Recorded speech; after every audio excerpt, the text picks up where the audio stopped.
श्याम चाचा और मोहन दोनों सीतापुर से जयपुर मोहन के लिए नौकरी की तलाश में जा रहे थे। बादल छाए हुए थे। अरे चाचा, ये बैल तो मुझसे भी ज्यादा सुस्त हैं। कब तक ऐसे हिलते दुलते जयपुर पहुंचेंगे? हंस ले मोहन, मगर ये बादल अच्छा संकेत नहीं दे रहे हैं। बारिश होगी और ये जंगल का रास्ता रात में ठीक नहीं। अरे चाचा, बारिश आएगी तो क्या, भीग जाएंगे, नहा लेंगे, गर्मी में ठंडक मिलेगी, मजा आएगा।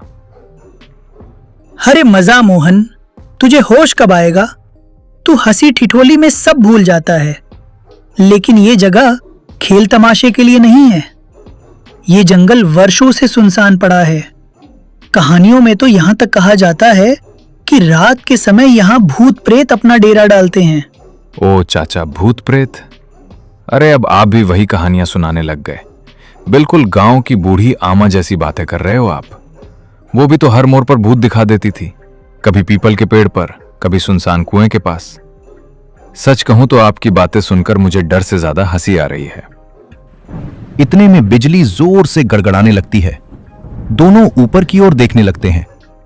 चाचा, ये बादल तो ऐसे लग रहे हैं जैसे कोई बड़ा तूफान ला रहे हो। कहीं हम फंस न जाएं। तुझे पहले ही कहा था ना कि जल्दी निकलना था, पर नहीं, तुझे तो बातें बनाने से ही फुर्सत नहीं मिलती। अब देख, ये बैल भी बार बार रुक रुक कर चल रहे हैं, जैसे उन्हें भी रास्ता अच्छा ना लग रहा हो। बारिश होने से पहले हमें कहीं रुकने की जगह देखनी होगी। अच्छा, अभी आपने जिस जगह का नाम लिया था वही शायद हमारे सामने है। देखो ना, उस तरफ से हल्की हल्की रोशनी झिलमिला रही है।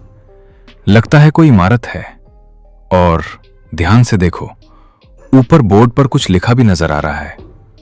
हाँ, वही होगा सीतापुर स्कूल। चलो, क्यों ना वहीं चलते हैं। जंगल के बीचों बीच स्कूल? ये तो वास्तव में अजीब है। आसपास कोई गांव बस्ती भी नजर नहीं आ रही। चारों तरफ बस घना जंगल। इतने में अचानक तेज बारिश शुरू हो जाती है। चाचा, इतनी तेज बारिश में अगर हम जंगल में ही भटकते रहें तो और मुसीबत होगी। देखिए, रास्ता पूरा कीचड़ हो गया है। इससे बेहतर है कि हम इस स्कूल के अंदर चले जाएं। कम से कम छत तो मिलेगी। और अगर आप अपनी भूत प्रेत वाली कहानियों पर ही विश्वास करते रहे तो ठंड और बारिश में यहां बीमार पड़ जाएंगे। वे दोनों स्कूल की तरफ जाने लगते हैं। बाहर से देखने में स्कूल बहुत ही डरावना लग रहा था, मगर बारिश इतनी तेज थी कि उनके पास वहां रुकने के सिवा कोई और रास्ता नहीं था। बैलगाड़ी से उतरकर वे दोनों स्कूल के अंदर जाने लगते हैं। मोहन, एक बार फिर सोच ले। जंगल के बीचों बीच स्कूल? ये बात पच नहीं रही।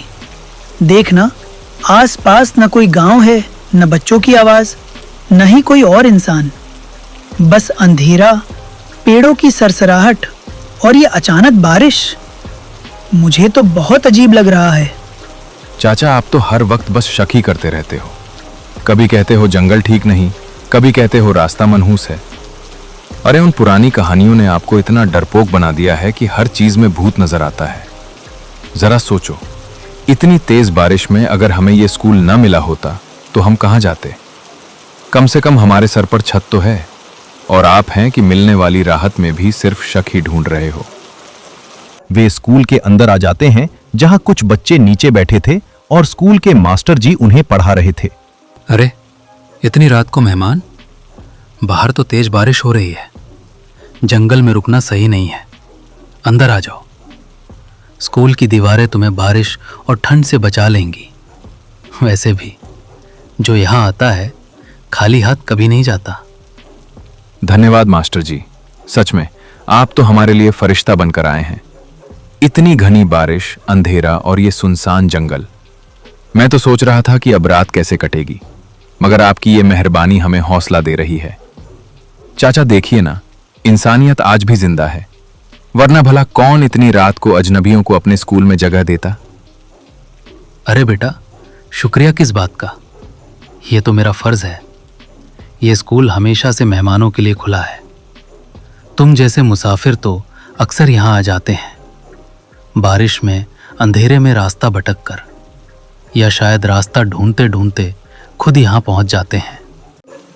सभी लोग स्कूल के अंदर वाले कमरे में आ जाते हैं। जहां मास्टर जी और श्याम चाचा पलंग पर बैठ जाते हैं और मोहन बच्चों के साथ हंसी मजाक करने लगते हैं। अरे मोहन अंकल, आपको डर नहीं लगता क्या? इतनी रात को इस सुनसान जंगल में और अब इस पुराने स्कूल में बैठे हुए। अरे पगले, डर नाम की चीज तो मैं सुबह के नाश्ते के साथ खा जाता हूँ। बड़े बड़े पहलवान तक मेरे सामने कांपते हैं। डर तो खुद मुझे देखकर छुप जाता है। और तुम्हारे मोहन अंकल ऐसे हैं कि अगर भूत भी सामने आ जाए तो पहले मोहन से पूछेंगे, भाई साहब यहाँ बैठने की जगह है क्या? डर नहीं लगता? इतनी रात को बाहर आंधी बारिश, बिजली की कड़क और यह सुनसान स्कूल। हम बच्चों को तो जरा सी आवाज पर भी डर लग जाता है, लेकिन आप तो हंसते खेलते रहते हैं। क्या आप कभी सच में डरते ही नहीं या हमें हौसला देने के लिए बस दिखावा करते हैं? अरे बेटा, डर नाम की चीज तो मैं कब की जेब से निकाल कर फेंक चुका हूँ। बचपन से ही गांव के शेर जैसा रहा हूँ। रात के अंधेरे में लोग खिड़की दरवाजे बंद कर लेते थे और मैं अकेला खेतों में निकल जाता था। कई बार तो जंगली कुत्ते तक मेरा रास्ता देखकर पलट गए। डर, वो तो मेरे लिए ऐसे है जैसे धूल पांव की ठोकर से उड़ गई। अच्छा, तो तुम इतने बहादुर हो मोहन। बड़ी बड़ी बातें करना आसान होता है, मगर असली हिम्मत तब साबित होती है जब दिल की धड़कनें खुद तुम्हें धोखा देने लगे। चलो, आज मैं सबको एक कहानी सुनाता हूं, फिर देखेंगे तुम्हारी हिम्मत कितनी देर साथ देती है। बेटा, इस स्कूल की पुरानी दीवारों में बहुत से राज छिपे हैं। कहते हैं कई साल पहले एक पूरी क्लास अचानक ऐसे गायब हो गई जैसे हवा में घुल गई हो। मगर अजीब बात यह है कि उनकी आवाजें अब भी रात में सुनाई देती हैं। पता नहीं ये सच है या बस लोगों का वहम। अरे मास्टर जी, आपकी कहानी सुनकर तो लग रहा है जैसे आप भी उसी गायब हुई क्लास के ही हेडमास्टर थे। इतनी पुरानी बातें सुनाकर हमें डराएंगे? हम तो गांव की के सहने वाले हैं। यहाँ की हवा पाने चाचा फिर से। ठीक है बेटा, तुम हंसी मजाक करते रहो। जब सामने आएगा तो असली ताकत का पता चल ही जाएगा। चलो बच्चों, अब तुम्हारी पढ़ाई का वक्त हो गया है। इन अंकल को सोने दो, हम चलते हैं। मोहन, तुझे कुछ अजीब नहीं लग रहा उनके बारे में? मुझे तो उनकी बातें कुछ ठीक नहीं लगती, और जिस तरह उनके अंदाज बदलते हैं उसमें भी कुछ गड़बड़ है। जैसे ये सब वैसा नहीं है जैसा दिख रहा है। जब फिर से शुरू हो गए। भूत प्रेत कुछ नहीं होते। आपने देखा नहीं क्या कैसे वे बच्चे मेरे साथ खेल रहे थे? अगर भूत होते तो क्या ऐसे हंसते खेलते मेरे साथ समय बिताते? देखो मोहन, ये दुनिया हमेशा वैसी नहीं होती जैसी आंखों को दिखती है। कभी कभी इंसान को वही नजर आता है जो उसे देखना चाहिए। असली हकीकत तो साए के पीछे छिपी होती है। तुम्हें लग रहा है सब ठीक है, बच्चे खेल रहे हैं, हंसी ठिठोली हो रही है, लेकिन बेटा, रात का समय धोखा देने में सबसे तेज होता है। खैर, अब तुम थक गए हो, सो जाओ। रात धीरे धीरे गुजर गई।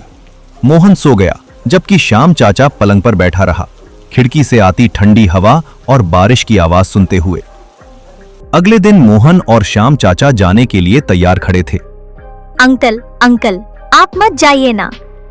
मुझे बिल्कुल भी अच्छा नहीं लग रहा कि आप वहां जाएं। आप यहीं हमारे पास रहें। हम सब चाहते हैं कि आप हमारे साथ ही रहें। अरे बेटा, मुझे जाना तो पड़ेगा, पर कोई बात नहीं, डर मत। मैं वापस आते आते तुमसे मिलकर जाऊंगा। तब तक तुम यहीं पढ़ाई करो, अपने दोस्तों के साथ खेलो और अपनी पढ़ाई पर ध्यान दो। अंकल को जाने दो, आप फिक्र मत करो। ये अंकल अब हमारे पास ही रहेंगे। चाहे वो खुद को दूर समझें या वक्त उन्हें यहां लाने में देर करे, फिर भी वो हमेशा यहीं आएंगे। बस तुम लोग सुकून से रहो, अपनी पढ़ाई पर ध्यान दो और कोई फिक्र मत करो। श्याम और मोहन बैलगाड़ी पर बैठते हैं और सीतापुर की तरफ बढ़ने लगते हैं। उसने जो अंदाज अपनाया था, मुझे तो उसकी आंखों में एक अजीब सी चमक दिखाई दी, जैसे अंदर से वह बहुत खुश है और कुछ छुपा रहा हो। सच में उसकी ये खुशी और वो रहस्यमय हाव भाव, कुछ तो गड़बड़ है। हाँ चाचा, इसकी ये बात मैंने भी ध्यान से सुनी। भला मैं उनके साथ क्यों रहूं? लगता था जैसे मैं कोई काम करने नहीं आया बल्कि स्कूल में फिर से दाखिला लेने आया हूं। सच में उनकी बातों और हाव भाव में कुछ अजीब मजाक था जो सुनकर हंसी भी आती है और हल्का सा डर भी महसूस होता है। मैं भी तो कब से तुम्हें यही समझाने की कोशिश कर रहा था मोहन, पर तुम हो कि मेरी बात सुनने को तैयार ही नहीं थे।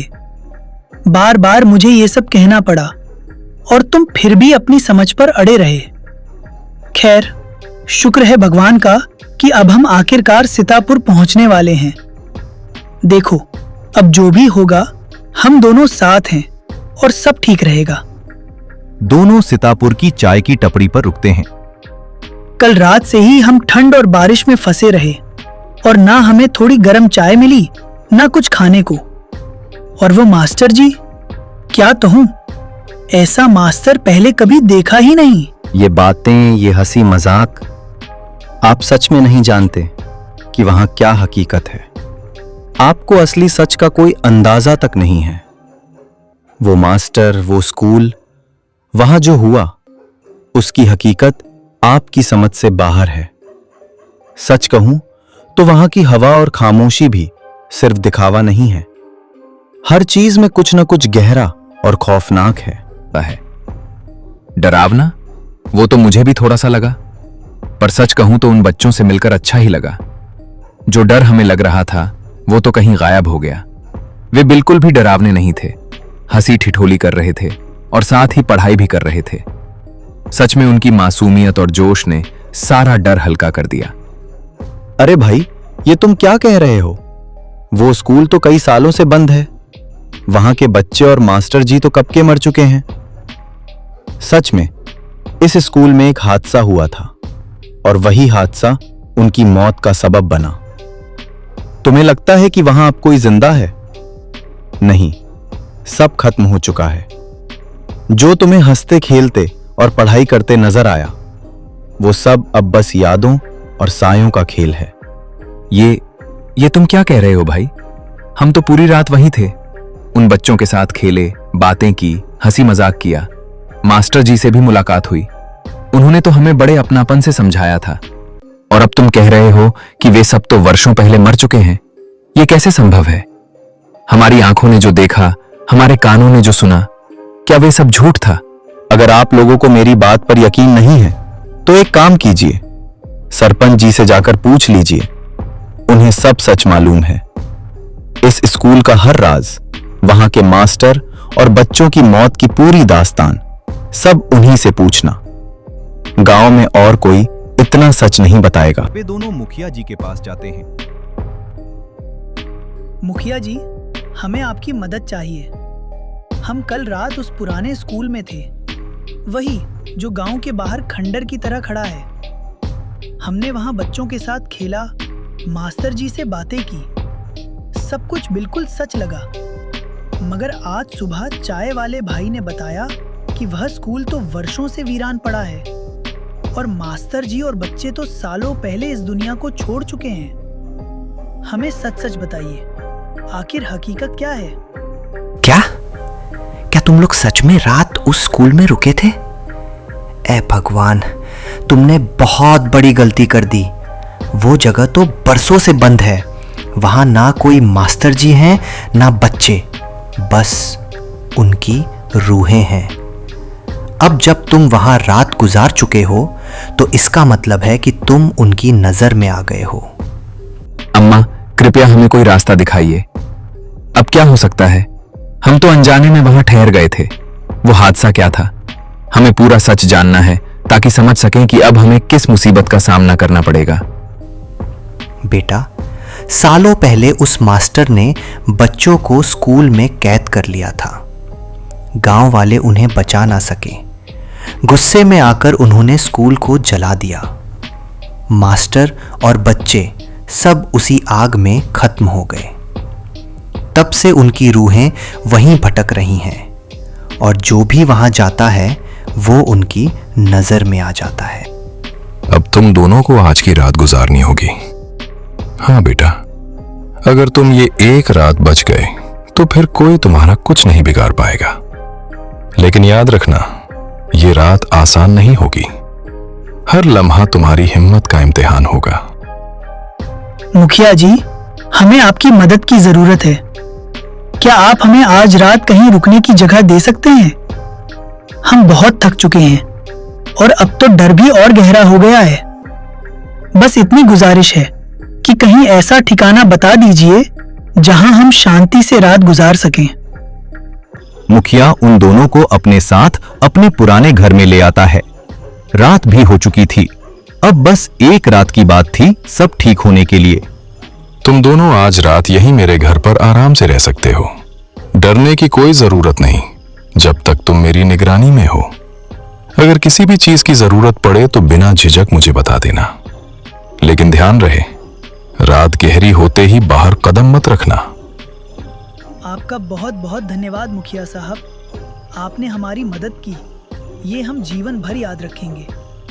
अगर आप नहीं होते तो शायद हम समझ ही ना पाते कि हमारे साथ क्या हो रहा है।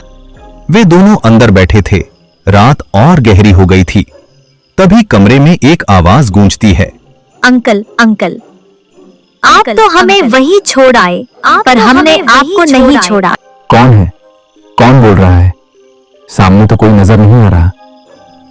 क्या बात है मोहन, क्या बात है मोहन, इतनी जल्दी भूल गए हमें। कोई बात नहीं, जल्दी याद आ जाएगा। अब तुम दोनों भी हमारे साथ स्कूल चलोगे। क्लास तुम्हारा इंतजार कर रही है। इतने में वे सब अचानक सामने आ जाते हैं। उनकी आंखें लाल थीं, जैसे वे किसी को अपना हिस्सा बनाना चाहते हों। देखो हमें जाने दो। हमने तुम्हारा क्या बिगाड़ा है? हम तो बस अनजाने में वहां रुक गए थे। हमारी तुमसे कोई दुश्मनी नहीं है। क्यों हमारे पीछे पड़े हो? हमें छोड़ दो, हमें माफ कर दो। हम कसम खाते हैं कि फिर कभी इस जगह का नाम तक नहीं लेंगे। बस हमें शांति से जाने दो। वे साएं उनकी तरफ बढ़े और दोनों को अपने अंदर समा लिया। अगले दिन मोहन और श्याम की खबर पूरे गांव में फैल गई। चाय वाला और मुखिया आपस में बात कर रहे थे। बहुत बुरा हुआ उन बेचारों के साथ। मासूम थे वे। उन्हें क्या पता था कि जिस स्कूल में पनाह लेने जा रहे हैं वही उनकी आखिरी मंजिल बन जाएगा। वो जगह अब मनहूस हो चुकी है। वहां का हर कोना, हर दीवार उनकी चीखों की गवाही देती है। बेचारे ये भी नहीं जानते थे कि उनका अंजाम उसी अंधेरे में उनका इंतजार कर रहा है।